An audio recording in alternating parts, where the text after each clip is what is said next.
Moi boa tarde a todos e a todas. Moitísimas grazas por estar hoxe aquí nesta primeira xornada que celebramos en Ribeira en colaboración co Consello da Cultura Galega. Dicirvos, antes de comezar as jornadas e darlle paso ás persoas que van intervir despois, tanto Charo como Teresa, que para o Concello de Ribeira é un orgullo e un placer poder colaborar co Consello da Cultura Galega e precisamente que a primeira xornada sexa referente ao ámbito do mar, pois que mellor, non? Nun concello que vive directamente vinculado ao sector marítimo. Sabedes todos e todas que Ribeira é sinónimo de mar, non? Estamos falando dun concello que é un dos portos de baixura máis importantes de toda Europa, pero que ademais, ao longo dos seus séculos de historia, as actividades tradicionais relacionadas co sector do mar foron o seu emblema. Ribeira naceu ao lado do mar, ao lado dun río, e, por tanto, sempre estivemos vinculados mirando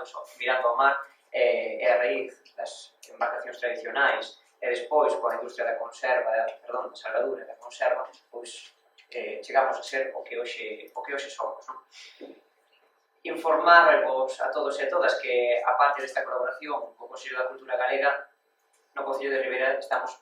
colaborando e facendo unha programación que volva ás nosas orixes para que a xente que é de Ribeira, pero tamén aquelas persoas que nos visitan, coñezan perfectamente cal é a nosa historia e, sobre todo, que nos podamos sentir orgullosos do que somos. Por iso, non só esta xornada co Consello da Cultura Galega forma parte desa acción de goberno que estamos desenvolvendo, senón que hai moitas outras que están fiadas para ir na mesma liña. E algunhas delas, pois, temos tamén presente aquí a Marcos Gallego, non? Representante de Mares da Fin do Mundo, que é unha mostra de cinema que temos agora o placer de acoller en Ribeira e que pretende vincular o sector do mar co ámbito cultural e coa difusión de valores tan importantes como a preservación dos mares, a conservación tamén dos oficios tradicionais e a pesca sostible. E facelo tamén de Ribeira, unha das principais loxas de descarga de peixe fresco de toda Europa, pois tamén creo que é un aliciente non só para Ribeira, senón tamén para a propia mostra. Pero que, ademais diso, hoxe, por exemplo, tamén nos visitaba o vicepresidente da Deputación da Coruña para coñecer un proxecto que estamos desenvolvendo en Ribeira que ten como nome Salmoira, que sabedes que era esa sustancia, non?, para conservar os alimentos e que dá orixe agora mesmo a un festival de arte urbana que estamos desenvolvendo tamén no noso municipio para actuar en zonas degradadas e tamén poñer en valor non só a historia, a cultura e a arte nos espazos públicos, senón tamén que chama e invita a reflexionar sobre cuestións tan importantes como o noso pasado, cara onde queremos ir, que pretendemos facer cos nosos espazos, coa posibilidade de que calquera persoa que nos visite ou que sexa veciño ou veciña de Ribeira poida ter da arte nas súas propias plazas e rúas. Por a miña banda, nada máis, agradecerlle unha vez máis ao Consello da Cultura Galega a súa boa disposición a querer colaborar co Concello de Ribeira nesta cuestión que estamos desenvolvendo agora e tamén quedar emprazados a novas colaboracións e novas actividades de cara ao próximo ano. Con este agradecemento, xa vos deixo o paso coa súa presidenta, con Rosalba.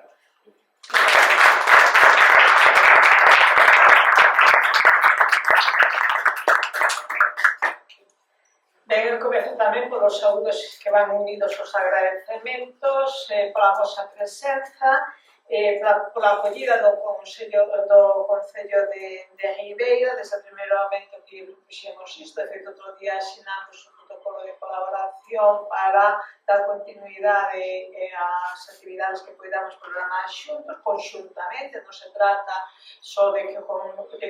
Consello da Cultura teña un espazo en Ribeira para facer as súas actividades, senón que esas actividades se organicen colaborativamente, tanto co propio Concello de Ribeira como coa cidadanía e as asociacións dun tipo ou outro que están aquí implantadas no territorio, que, por outro lado, como vos sabedes, é moi activo culturalmente, non? Tamén, naturalmente, saúdo os convidados e convidadas, agradecéndolle que aceptasen colaborar connosco nesta xornada. Logo xa Teresa como coordinadora da sección de Patrimonio e Bens Culturais do Consello da Cultura Galega, que é a instancia do Consello que organiza esta actividade, dar máis polo miúdo da actividade que deseñaron, pero tamén quero dar a ela e a Estevez as grazas realmente pola coordinación desta xornada en concreto. Para nós é importante unha xornada deste tipo porque levamos moito tempo defendendo que a cultura galega de todos os territorios que habitamos os galegos. O que significa non somente toda a Galicia, sino que tamén significa os espazos exteriores en que habitamos os galegos, non? A veces espazos algo inestables por móviles, como poden ser os barcos que navegan polo mundo. Por tanto, todos os territorios e todos os hábitats. Entón, esforzámonos moito en facer ver que en calquera lugar de Galicia, mesmo vilas de tamaño medio, como pode ser Ribeira, pero tamén nas cidades como Vigo, pero tamén en aldeas, como Bretonia, hai cultura galega, cultura que hai que mostrar, cultura que hai que recoller, cultura que hai que exhibir, cidadáns con dereito a cultura, pois que hai que falar. Por tanto, esforzamos en estar en todos os territorios, pero tamén nos esforzamos igualmente en facer ver algo que hai unhas décadas non era tan presente para toda Galicia, e é que Galicia non só é agrícola e gandeira, senón que tamén é mariñeira. Nós somos unha potencia atlántica. Nós estamos no Atlántico e somos navegantes de todos os mares do mundo. Por tanto, esa condición marítima de Galicia, pola súa posición xeográfica, pero tamén pola súa historia, é algo que nós nos esforzamos en facer ver. Por tanto, esas dúas condicións que forman parte xa como unha especie de mantra que repetimos continuamente hasta que vexamos que xa non hai que volver a repetilos, pois son as que tamén nos traen aquí a Ribeira, non? E traemos neste caso coa cultura mariñeira, efectivamente. É unha cultura mariñeira que é importante tanto pola parte material como pola parte inmaterial, non? Que nos interesa pola pesca e a navegación, que nos interesa pola economía e a industria, que nos interesa pola nosa contribución ás descobertas do mundo, que nos interesa tamén porque hai unha parte antropolóxica e material que está aí, pero tamén nos interesa pola lingua. Eu creo que conforme vou tendo máis anos, ainda me vou esforzando máis en que cando escribo busco tamén usar as nosas metáforas e as nosas expresións da beira-mar. Entón non me perdo o rumbo. E así sucesivamente, porque eu creo que temos que reivindicar tamén esa maneira de interpretar o mundo que temos os que vivimos na beira-mar e que incorporamos ao longo das nosas vidas tamén todas as expresións que nos foron transmitindo as xeracións anteriores, non? Que responden a ese mundo mariñeiro, non? Non está moi salgado, está como a villa. A ver, podemos seguir, que hai que tamén reivindicar esa lingua mariñeira que nos legaron, que é riquísima, que ten unhas metáforas extraordinarias e que se responden a eso, a maneira de estar, de ver o mundo, de interpretarlo, de nomearlo, non? Entón, claro, onte cando, non, isto foi hoxe, cando falaba para a radio, decíame, claro, que mellor sitio para unha cousa dos oficios mariñeiros que Ribeira. E eu digo, pois sí, un sitio idóneo, efectivamente, pero tamén un sitio idóneo para a cultura mariñeira de CRA, porque deben saber de nós, deben saber desta cousa, que pasa que hai que dirixirse de maneira diferente, porque non é o mesmo dirixirse a cultura mariñeira aos que estades nese medio de implantación vital que dirixirse a alguén que está no Cobrelo, que está na Fonsagrada, ou poñer un sitio máis distante do mar que se me ocorre, non? Bueno, podería poñer Penatrevinca, non? Por qué? Porque eles deben saber de nós, deben saber que existimos, deben ter coñecemento tamén da nosa contribución á cultura global de Galicia.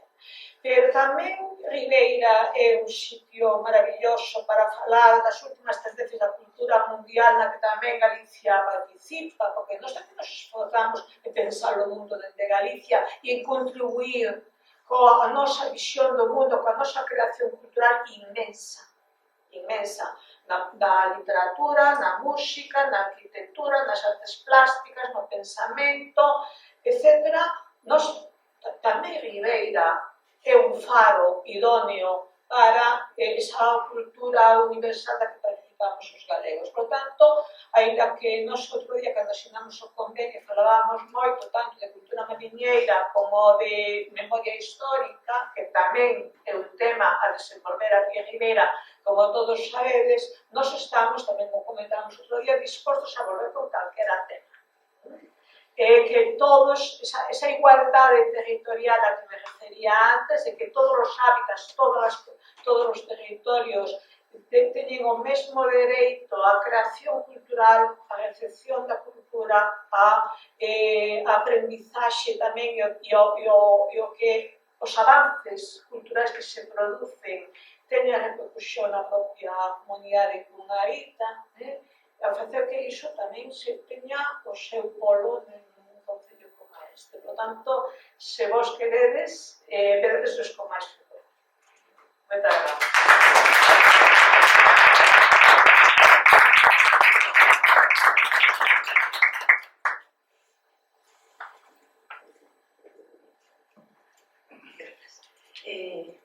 Pues nada, boa tarde a todos.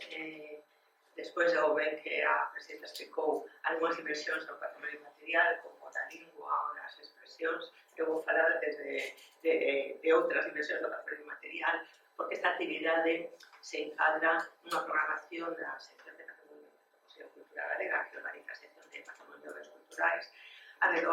este ano alrededor do patrimonio cultural e material. Estamos desenvolvendo algo que chamamos encontros comunidades de patrimonio cultural e material, na idea de que se todo o patrimonio cultural é da xente, o patrimonio cultural e material é máis aínda da xente, no? que outro patrimonio. Porque o concepto de comunidade, a xente que creou, que desenvolveu esas manifestacións de patrimonio material, que as mantivo, que as transmite, pois ese papel é, si cabe, máis relevante que no reconhecimento de outros patrimonios de carácter material. No patrimonio cultural e material, as comunidades son fundamentais. As comunidades son aqueles que crearon esa manifestación, esa realidade do patrimonio inmaterial, que a desenvolveron, que transmitiron e que a manteñen. E sin esa comunidade que manteña ese patrimonio como algo vivo, pois ese patrimonio se perde, desaparece e non deixa de ser tal. A idea destos encontros é ter un contacto coa xente que sostén este patrimonio cultural e material de cara a unha xornada que se vai celebrar no Día de Patrimonio, no mes de novembro, que vai a variar ou analizar un pouco como está ou cal é a situación do patrimonio cultural e material en Galicia. Entón, estes encontros previos pois nos permiten interactuar e coñecer como a ciudadanía, a sociedade, as comunidades ven a situación deste patrimonio, que preocupacións teñen, cales son as necesidades de salvagarda e que propostas teñen para traballar desde esa salvagarda polas administracións ou polas institucións de Galicia. Na legislación galega, na Lei de Patrimonio Cultural de Galicia, as comunidades teñen un papel preferente, porque a Lei de Patrimonio Cultural de Galicia é unha lei pioneira neste sentido, e o que fai é recoñecer o importante papel que teñen para a conservación deste patrimonio. Nos os encontros que estamos celebrando, no que este se integra, teñen o sentido de tratar diferentes tipos de manifestacións de patrimonio cultural e material, porque non todas son de carácter lúdico e festivo, hai outro tipo de manifestacións, e este encontro trata de unha, probablemente, das máis complexas de salvaguardar ou de proteger, que son os oficios tradicionais. Por que? Porque a súa salvagarda, a súa continuidade, está ligada tamén á vida das persoas que exercen esas actividades, que as actividades, os oficios son a súa forma de vida e, polo tanto, a súa salvagarda necesita de medidas que inciden sobre as condicións de vida destas persoas, sobre como exercen a súa actividade, sobre o futuro desa actividade, se pode ter continuidade ou non. Iso está relacionado con outros ámbitos, non só co ámbito cultural, sino con outros ámbitos económicos, de xestión laboral, etc. Entón, é un tipo de manifestación do patrimonio cultural que ten as súas peculiaridades e a súa complexidade. Xa se desenvolveu un dos encontros, que foi un encontro sobre a música e o baile, que se celebrou na Fonsagrada. A próxima semana hai outro sobre as comunidades de regantes, sobre os sistemas de rega tradicional. Tenemos outro en outubro sobre as danzas brancas. Como vedes, son todas elas manifestacións de carácter moi dispar ou heteroxéneas, pero que todas se recoñecen na normativa, na norma internacional, na lei de patrimonio inmaterial, na legislación galega, e para todas establecen os mesmos medios, os mesmos mecanismos, as mesmas estrategias de salvagarda. Resulta evidente que, por as peculiaridades de cada unha destas manifestacións, esas medidas de salvagarda haberá que adaptalas ás necesidades ou ás condicións particulares de cada un deles. No caso dos oficios tradicionais, como os comentaba, si en xeral a protección do patrimonio cultural e material require a coordinación entre outras políticas, non só a cultural, no caso dos oficios é moito máis evidente que é necesario. Non vou falar sobre o valor cultural dos oficios tradicionais porque realmente as comunidades costeiras, a cultura marítima está plenamente ligada a actividades que se desenvolven no mar, ¿no? E os oficios son os que permiten as actividades que exercen as persoas, que permiten que esas actividades se desenvolvan. E a partir deles se creou esa cultura e se transmite mantendo tamén esas actividades e mantendo esos oficios dunha maneira non estática, porque o patrimonio cultural e material é un patrimonio vivo, un patrimonio que se transforma, os oficios, as actividades que se desenvolven no mar non se desenvolven hoxe como se desenvolvían no século XIX, por lo tanto, e iso é o que ten que suceder, esos oficios teñen que adaptarse a condicións de vida e a condicións laborais, a condicións de desempeño das actividades que van evolucionando co tempo e o propio sentido desos oficios e da cultura que crean tamén vai evolucionando. Así que un pouco a idea no deseño desta actividade, no programa que se propuxo, máis que vir aquí falarnos, é vir escoitar aos que saben desto, que son a xente que traballa e que exerce esas actividades. Neste sentido, se diseñou o programa contando unha persoa como Rosa María Pardo, que nos acompaña, que é redeira, e está aquí como representante da Asociación de Redeiras do Cerco de Potosí, que ten a súa ideas moi claras sobre o que é o seu traballo e como e cara onde debe ir, con Gerardo Triñanes, que é capitán da Ribeira e presidente da Asociación Galega de Carpintería da Ribeira, está ali ao fondo, e que, ademais de moitas actividades proxectos e publicacións, é membro do órgano de xestión para salvagarda da Carpintería da Ribeira. A Carpintería da Ribeira foi declarada de interese cultural e creouse un órgano de xestión desta manifestación de patrimonio cultural e material. É o único órgano de xestión que se creou en Galicia para a salvagarda do patrimonio cultural e material. E tamén é interesante saber como funciona,